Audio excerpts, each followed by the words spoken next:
لو أنزلنا هذا القرآن على جبل لرأيته خاشعا متصدعا من خشية الله وتلك الأمثال نضربها للناس لعلهم يتفكرون. الحمد لله والصلاة والسلام على رسول الله وعلى آله وصحبه ومن والاه. السلام عليكم ورحمة الله. بەڕێزان خۆشحاڵم لەوانەی چلوسێ لەوانەکانی تەفسیری قورئانی پیرۆز بێمەوە خزمەتتان بە مەبەستی ڕەزامەندی خوای گەورەوە هیوادارم ئەوەی ئازیز سوودی لێوەربگرن. أعوذ بالله من الشيطان الرجيم. بسم الله الرحمن الرحيم. قال يا آدم أنبئهم بأسمائهم فلما أنبأهم بأسمائهم قال ألم أقل لكم إني أعلم غيب السماوات والأرض قال ألم أقل لكم إني أعلم غيب السماوات والأرض وأعلم ما تبدون وما كنتم تكتمون. بەڵێ خۆشەویستان، وەکو لەوانەی ڕابردوو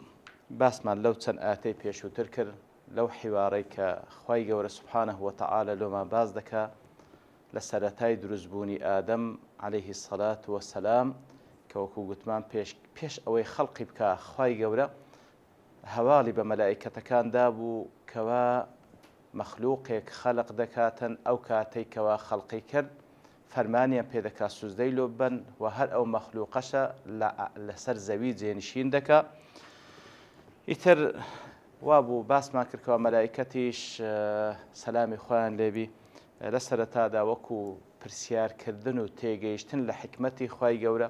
گوتیان ئەتەجعل فیها من یفسد فیها ویسفک الدماء ونحن نسبح بحمدک ونقدس لك قال إني أعلم ما لا تعلمون. ئیتر لە بۆ ئەوەی کەوە خوای گەورە سوبحانەه وتەعالە فەزلی ئەو مەخلووقە نیشانی مەلائیکەتەکان بدا وابوو وەکو لە ئاەتی دواتر دەفەرمی وعلم آدم الأسماء كلها. خوای گەورە ناوی هەموو ئەو مەوجوداتانەی کەوا مەوجود بوو ئەو کات هەر هەمووی فێری ئادەم کرد عەلەیهی السەلات وەسەلام. ئەوجا ثم عرضهم على الملائكة، پاشان ئەو ناوەڕۆکانەی عەرز کردە سەر مەلائیکەت فەرمووی دەی ئەنگۆ ناوی ئەو شتانە و ئەو مسەمەیاتانم پێ بڵێن. ئیتر ئەوانژی ئەتراف دەکەن قالوا سبحانك لا علم لنا إلا ما علمتنا. دەڵێن پەروەردگارمان پاک و منەزەهی لە بۆ تو دووری لە هەموو نوقسانیەک، هیچ علمێکمان نییە تەنها ئەوەی ئەتوو فێرت کردینە ئینەکە ئەنتە العەلیم الحەکیم. جا لێرەدا خوای گەورە فەرمان بە ئادەم دەکا عەلەیهی السەلات وەسەلام قال يا آدم أنبئهم بأسمائهم. ئەو ناوانەی کە ئەوان نایزانن پێیان ڕابگەینە. ئیتر لێرەدا کوزانان دەفەرمون یا ئادەم لەو مەشهەدە و لەو جێگایەدا مەوجودە کاتێک کەوا خوای گەورە سوبحانەه وتەعالە ئەو حیوارە لەگەڵ مەلائیکەت دەکا ئادەمیش لەوێ مەوجودە.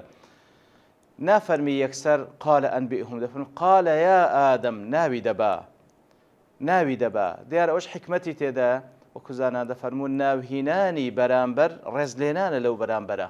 کەواتە دەکرێ یەکسەر خوای گەورە فەرمانی پێ بکات سوبحانەه وتەعالە قال ئەنبئهم بأسمائهم. نا دەفەرمێ قال یا ئادەم، و ناوی بانگ دەکا بە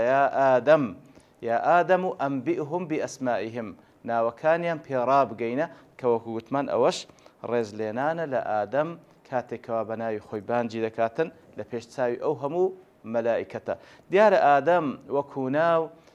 هەندێک لە زانایان دەفەرمون بە مانای توڕاب دێ، بە مانای خۆڵ دێ، لەبەرەوەی لە ئەدەمەوە هاتێ، واتە ئەو تەبەقەی خارجی سەرڕووی زەوی واتە خۆڵەکەی. هەندێکیش دەڵێن لە ئودمەوە هاتی بە مانای سومرە واتە ئەسمەرە، لە نێوان سپی و لە نێوان ڕەش. والله أعلم. حەواش دایکمان حەوا هەرچەندە لە قورئان و لە حەدیث صحیح ناوی نەهاتێ، بەڵام کە بەعام باسی دەکرێ بە حەوا. ئیتر حەوا بە مانای ئەوەی دێ زندی، لەبەر ئەوەی دەبیتە دایک و ئەوەی کەوا زندیە لی بە پاش دەکەوی. بەڵێ دەفەرمی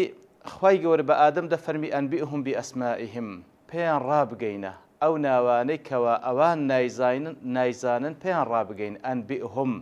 جنا فەرمی ئەخبیرهم یان ئەعلیمهم دەفەرمی ئەنبئهم لە نەبە ئەو هاتیە دیارە ئەنبئهم بەمانای نەبە بەمانای خەبەر و هەواڵی زۆر گرنگ پێیان ڕابگەین لەبەرەوەی فعلەن قەزەیەکی گرنگە ئەو ناوەڕۆکانی کەوا مەوجودن ئەوان ناوەکانی نازان خوای گەورە ئادەم فێر کردی عەلەیهی سەڵات وسەلام ئیتر ئەو خەبەرە گرنگیان پێ ڕابگەینە جا وەکو لێرەوە هەندێک لە زانان دەفەرمون ئەو ئەسماءانە ئەو ناوانە ئوسولی هەموو لوغاتەکانە یعنی ئەسلی هەموو لوغاتەکان خوای گەورە فێری ئادەمی کردبوو عەلەیهی سەڵات وسەلام ئیتر لەویەوە لە نەوەکانیەوە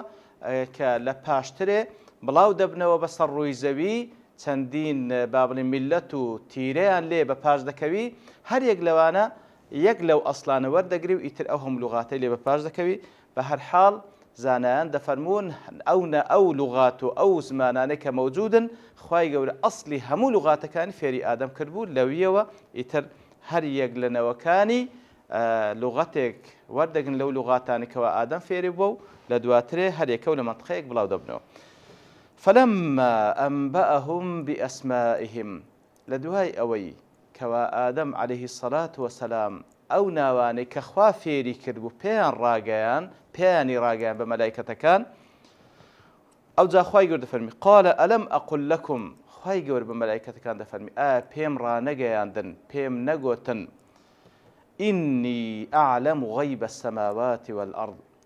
لدوات لا بيشتري خواي قرد سبحانه وتعالى كاتك وانقوتيان يا ربي خوا حكمة سيلوي كوا مخلوق يدرس دكي أو صفتي لكاتك داك إما عبادة دكين قال إني أعلم ما لا تعلمون مش أمن أوش تانزام كأنقول هاي زانن زالير ده تفرمي لدوائي كوانا وكان بيراجيان دن آدم عليه الصلاة والسلام أوزا خواي جور دفرمي بيم نجوتن كأمن غيبي سماوات غيبي آسمان كانوا زويد زانم غيب وكو باس ما كرك لسرتاي سورة البقرة كاتك وأخوي جورا باز لصفات متقين دكاتن كيك لصفات كانيان باز دكاتن أويك ويؤمنون بالغيب لو ندري باسي غيب ما كركوات أوي شاراوية أوي غيبة ديار غيبيش غيبة شي مطلقها غيبة شي نسبيها غيبي مطلق هيد ذاتك نايزاني تنهى الله نبي سبحانه وتعالى قل لا يعلم من في السماوات والأرض الغيب إلا الله لأسمان كانوا لزوي هيد ذاتك نية هيد مخلوقك نية غيب زاني تنها ذاتي الله نبي سبحانه وتعالى كخالق مدبر أو كونية كواتا غيب مطلقي تنها خواد زاني سبحانه وتعالى أو غيب مطلقة لداهاتو سرود تنها خواد زاني سبحانه وتعالى لهمو جيغا كان ليك كادا سرود دا تنها خواد زاني أوي رابردو كوا رابرديت چێ دەزانی هەموو شتانی کەوا ڕابردە تەنها خوا دەزانی سوبحانە وتعالە ئیتر ئەو غەیبەی کە مطلقە بەڕەهایی تەنها خوا دەیزانی سوبحانەه وتعالە مەگەر خوای گەورە سوبحانە وتعالە هەندێک لە پێغەمبەرانی عەلەیهیمو سەڵاتو وسەلام یاخود هەندێک لە مەلایکەت هەندێک لە غەیبی داهاتوویان پێڕابگەین یاخود هەندێک لە غەیبی ڕابردوو وەکو ئەوەی کەوا لە بۆ پێغەمبەری مە صلی الله علیه وسلم یاخود لە بۆ باقی پێغەمبەرانی دیکە باس کرا ئەوە غەیبی مطلق هەر کەسێک ئیدعای زانینی غەیب بکا ئەوە بەڕاستی ئەو ئیدعاکردنەی دەکەوتە بابی كفر والعياذ بالله لبر أو حقتيش مطلقة قل لا يعلم من في السماوات والأرض الغيب إلا الله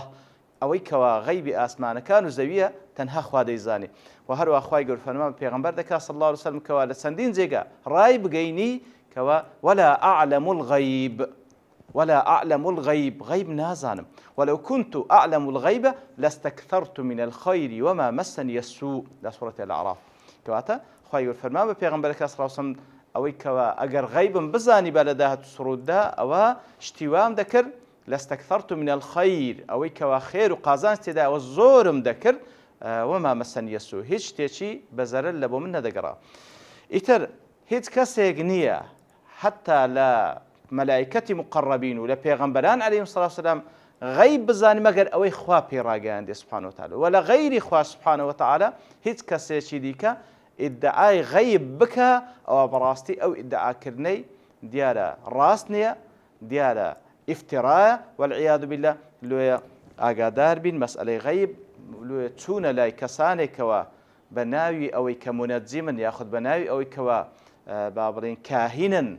شتێک دەزانن لە غەیب ئەوە بەڕاستی وەکو پێغەمبەر صلی الله علیه وسلم لە چەندین حەدیث ئاگادارمان دەکاتەوە کەوا پێویستە ئاگادار بین کە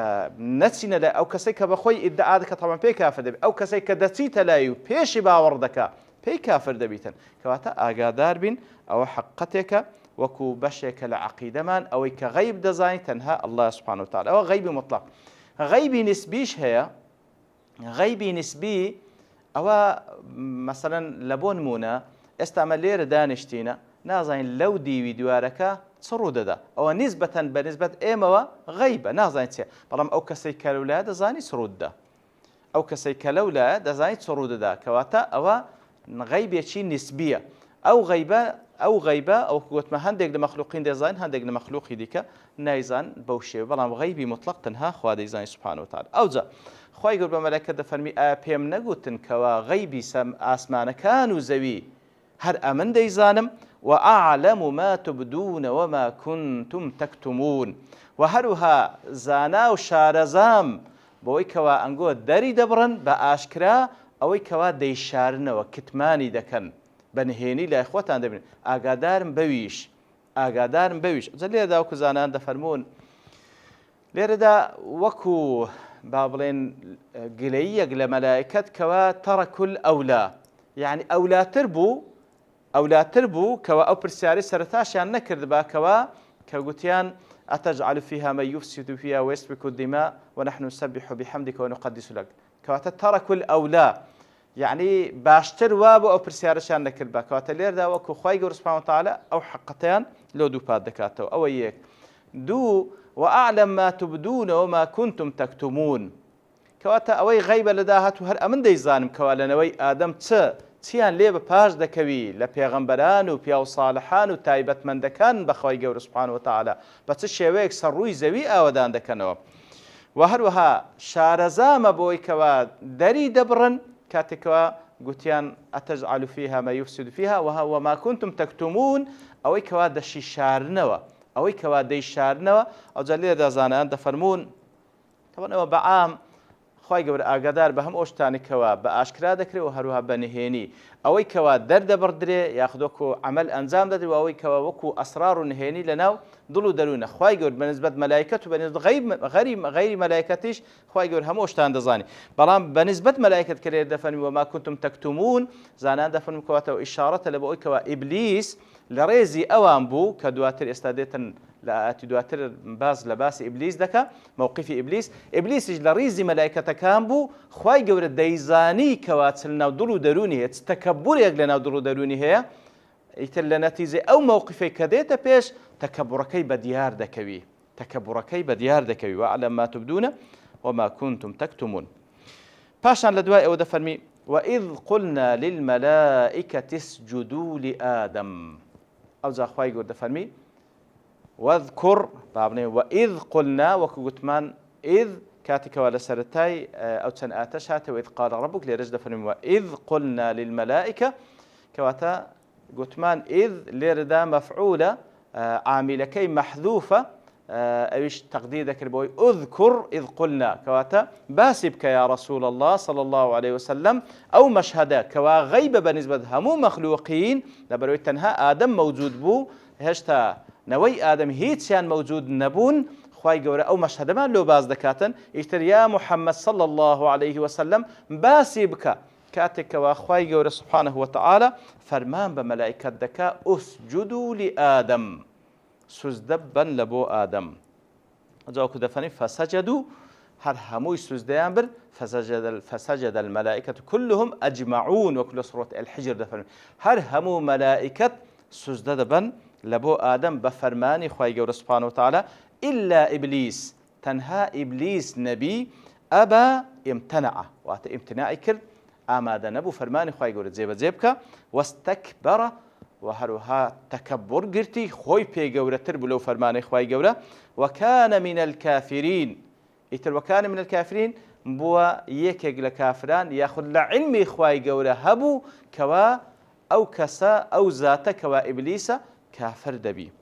ئیتر ئەوجا لێرەدا چەندین پرسیار دێتە پێش